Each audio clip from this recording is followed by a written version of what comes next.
التصميم الداخلي هو أن يكون عندي مساحة أو فراغ أو يعني منطقة ما بابدأ إن أنا أعمل لها تخطيط وأحوّل الفراغ أو المساحة دي لبيئة مُهيّأة وتسمح لي إن أنا أستخدمها حسب النشاط المطلوب. يعني أنا بيبقى عندي نشاط معيّن باهيّأ البيئة، باهيّأ الفراغ ده إنه يأدّي الوظيفة دي بأفضل شكل.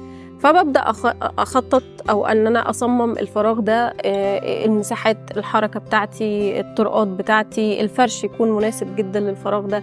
يعني ما يكونش فراغ كبير وأقوم حاطة فيه فرش صغير وأسيب waste of area كتير أوي، مساحات كتيرة فاضية ما لهاش استخدام. أو مثلًا فراغ ضيّق وأقوم أحط فيه فرش حجمه كبير بس عشان خاطر عجبني الفرش ده أو عجبني شكل التصميم ده، مغطية بالفرش على استخدام الفراغ ومسارات الحركة والراحة الحركية جوّه الفراغ. كمصمم داخلي بابدأ أخطط وأصمم الفراغ ده بحيث إنه يكون مناسب للحركة، مناسب لاستخدام النشاط، مناسب يدّيني الراحة النفسية في الألوان والراحة النفسية في إنه الtheme اللي أنا باستخدمه في التصميم الداخلي ده يكون مناسب حسب الشخصية اللي هتستخدم الفراغ ده، أيًا كان مين اللي هيستخدمه، سواء أشخاص، طلبة مثلًا في مدارس، مستخدمين لأماكن إدارية أو أماكن صحية، أو طبعًا حسب النشاط اللي بنستخدمه. فأنا دوري كمصمم داخلي إن أنا أوفّق ما بين كل النقط دي، علشان أخرج بالفراغ إنه يكون مناسب أو المثالي في الاستخدام، علشان خاطر المستخدمين دول ما يبقوش متأذيين أو متضايقين من استخدام الفراغ ده. يعني التصميم الداخلي أنا مش بس بافكّر زي ما قُلنا في توزيع الفرش أو اختيار الفرش أو إن أنا أختار أماكن الفرش فين وأضبّط مسارات الحركة بس، لأ طبعًا أنا بافكّر، يعني بابدأ أحُط لنفسي plan كبيرة كده عامة وشاملة قبل أصلًا ما أبدأ التصميم. باشوف مسارات الحركة زي ما اتفقنا، وباشوف الفرش بتاعي زي ما اتفقنا يكون مناسب للفراغ ده. وطبعًا بافكّر في الtheme اللي هو الstyle اللي أنا هاستخدمه جوّه التصميم الداخلي ده. هل هاعمل حاجة modern مثلًا أو هاعمل حاجة classic أو إن أنا مثلًا هاستخدم فراغ تعليمي أو هاعمل فراغ زي ما قُلنا صحّي أو هاعمل فراغ إداري.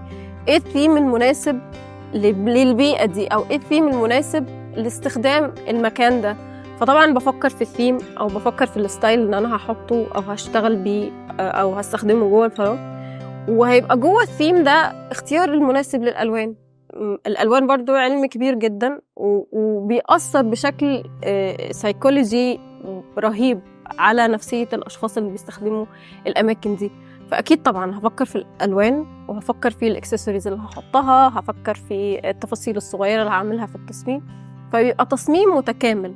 يعني في كل حاجة بافكّر فيها من الأول كplan قبل ما أبدأ أصمم الفراغ ده. التصميم الداخلي بيبقى عندك عناصر كتير جدًا مرصوصة قدّامك أو عناصر كتير جدًا حاططها في points، وتبدأ توفّق ما بين كل العناصر دي بحيث إن أنت تطلّع الفراغ ده أو المكان بأفضل شكل المستخدمين يستخدموه. أكيد طبعًا إحنا هنتطرق للستايلات لأن هو ده التصميم بشكل عام. يعني أنا أكيد مش هاصمم فراغ وأوزّع بس أماكن الفرش والمساحات الحركة. الفراغ ده أنا عايزه يعكس إيه، أو إيه الفكرة اللي عايز أعكسها من الفراغ، أو إيه الهدف من الفراغ ده. ما أكيد كل مكان هاعمله أو هاصممه لازم يبقى يوصّل فكرة ويوصّل هدف ويوصّل فايدة ويوصّل إحساس.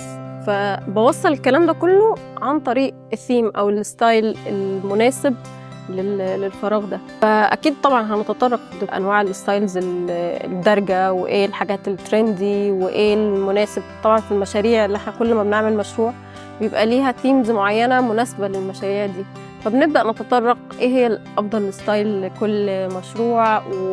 وطبعًا الموضوع بيعتمد برضه بشكل كبير على الدارس، إنه طبعًا مجالنا كبير جدًا وواسع، فأنت بتتعرّف على مجموعة من الستايلات، ممكن تاخد أسماء الستايلات الباقية، تتعلّم إزاي تعمل search أصلًا على الstyles دي، وإيه هي إيه الpoints الأساسية في كل style لازم آخُدها وأبدأ أدمجها جوّه التصميم بتاعي. إيه اللي آخده وإيه اللي ما آخدهوش، إيه اللي أستخدمه وإيه اللي ما أستخدمهوش، إيه المناسب وإيه اللي مش مناسب.